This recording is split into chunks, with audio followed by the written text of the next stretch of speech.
ലബ്ബർ പന്ത് എന്ന സിനിമയെക്കുറിച്ചാണ് സംസാരിക്കുന്നത്. ഇതൊരു ഫാമിലി ഡ്രാമ മൂവിയാണ്. ഇതിനകത്ത് സ്പോർട്സ് എലമെൻ്റായിട്ട് വരുന്നുണ്ട്. അതായത് കോമഡി, ഇമോഷൻസ്, സ്പോർട്സ്, പിന്നെ എല്ലാം കൂടി ചേർന്നിട്ട് ഒരു പാക്കേജാണ് ഈ സിനിമ. ത്രൂ ഔട്ട് പടം തുടങ്ങുന്ന മുതൽക്ക് അവസാനിക്കുന്നവരെ ഒരു ലാഗും ഇല്ലാതെ ഭയങ്കര എൻഗേജ്ഡ് ആയിട്ട് പോകുന്നൊരു സ്ക്രീൻ പ്ലേ ആൻഡ് സ്ക്രിപ്റ്റാണ് പടം. നന്നായിട്ട് എക്സിക്യൂട്ട് ചെയ്തിട്ടുണ്ട്. എനിക്ക് ഈ മൂവി നന്നായിട്ട് ഇഷ്ടപ്പെട്ടിട്ടുണ്ട്.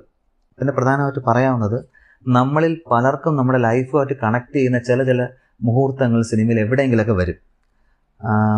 അത്തരം കണക്ഷൻ കിട്ടുന്നവർക്ക് ഈ സിനിമ ഭയങ്കരമായിട്ട് ഒരു ഫീല് തരും എന്നുള്ളതാണ്. പ്രത്യേകിച്ച് ക്രിക്കറ്റ് ഭ്രാന്തന്മാർക്ക്. നമ്മൾ കുഞ്ഞിലെ റബ്ബർ പന്തൊക്കെ ഉപയോഗിച്ച് കളിക്കുന്ന ക്രിക്കറ്റുകളും അതിൻ്റെ ടൂർണമെൻറ്റുകളൊക്കെ ഉണ്ടല്ലോ, അതിനെ ബേസ് ചെയ്തിട്ട് വരുന്നൊരു കഥയാണിത്. അപ്പോൾ നമ്മുടെ നായകൻ അൻപ്, മറ്റൊരു സൈഡിലെ മറുനായകൻ ഗത്ത്, ഇവർ തമ്മിലുള്ളൊരു ഈഗോ ക്ലാഷ് എന്ന് വേണമെങ്കിലും സിനിമ